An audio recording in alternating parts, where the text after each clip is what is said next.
அம்பானி நானாகிறேன் இந்த இன்ப மகாராஜ பெற்ற புது ரோஜ எலிசபெத் ராணியின் பேத்தியே தாயே தாயே மகளன வந்தாய் தந்தை சிந்தை நலமுற வந்தாய் நீயே லோகம் என்று ஆனாய் பெண்ணே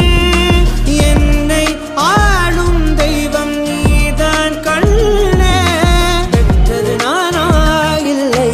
உன் மகனே நானம்மா தாயே தாயே மகளன வந்தாய் தந்தை சிந்தை நலமுற வந்தாய்